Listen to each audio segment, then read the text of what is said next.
आप देख रहे हैं देश का सबसे भरोसेमंद चैनल EN दिल्ली नेशनल।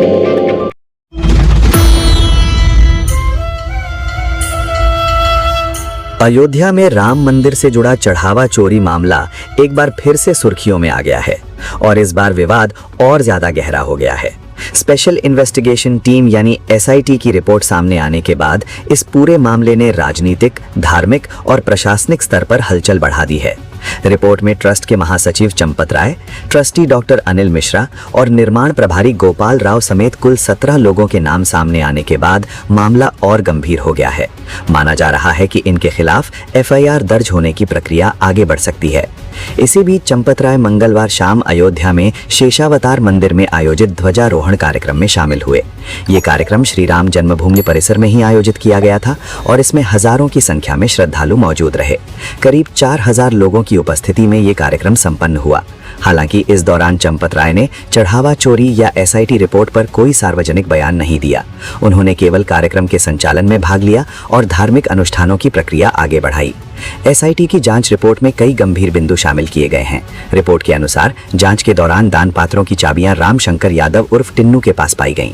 इसके अलावा टीम ने करीब 150 सेवादारों और कर्मचारियों की सूची तैयार की है, जिनकी आर्थिक स्थिति में 22 जनवरी 2024 को रामलला की प्राण प्रतिष्ठा के बाद बदलाव देखा गया।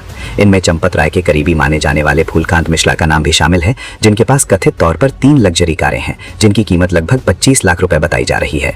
रिपोर्ट सामने आने के बाद राजनीतिक हलकों में भी बयानबाजी तेज हो गई है। आम आदमी पार्टी के नेता और दिल्ली के पूर्व मुख्यमंत्री अरविंद केजरीवाल ने इस SIT जांच को फर्जी करार दिया है। वहीं आप सांसद संजय सिंह को इस मामले में सबूत देने के लिए 25 जून को लखनऊ में बुलाया गया है। दूसरी ओर विश्व हिंदू परिषद के अंतर्राष्ट्रीय अध्यक्ष आलोक कुमार ने इस पूरे मामले में FIR दर्ज करने की मांग की है, जिससे ये विवाद और अधिक बढ़ गया है। शेषावतार मंदिर में हुए ध्वजारोहण कार्यक्रम को लेकर भी बड़ी संख्या में श्रद्धालु पहुंचे। इस आयोजन में 11 संतों ने वैदिक मंत्रोच्चार के साथ ध्वज पूजन कराया और धार्मिक विधि विधान पूरे किए गए।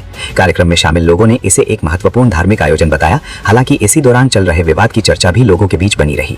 कार्यक्रम में उत्तर प्रदेश के दोनों उप मुख्यमंत्री ब्रजेश पाठक और केशव प्रसाद मौर्य के आने की भी संभावना थी, लेकिन लखनऊ में हुए अग्निकांड में 15 बच्चों की मौत के बाद दोनों नेताओं ने अपना दौरा रद्द कर दिया।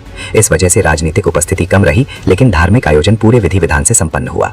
अब ये पूरा मामला सिर्फ SIT रिपोर्ट तक सीमित नहीं रहा है, बल्कि इसमें प्रशासनिक जांच, राजनीतिक बयानबाजी और धार्मिक संस्थाओं की प्रतिक्रिया सभी शामिल हो गई हैं। एक तरफ जांच एजेंसियां दस्तावेज और सबूतों की जांच कर रही हैं, तो दूसरी तरफ आरोप और बचाव का दौर भी जारी है। फिलहाल सबसे बड़ा सवाल यही है कि SIT की रिपोर्ट के आधार पर आगे क्या कार्रवाई होगी और क्या वास्तव में FIR दर्ज होती है या नहीं। साथ ही ये भी देखा जा रहा है कि ट्रस्ट और संबंधित लोग इस पूरे मामले में क्या रुख अपनाते हैं। अयोध्या में चल रहा ये विवाद आने वाले दिनों में और ज्यादा सुर्खियों में रह सकता है, क्योंकि इसमें धार्मिक आस्था, प्रशासनिक जांच और राजनीतिक बयानबाजी तीनों एक साथ जुड़ चुके हैं।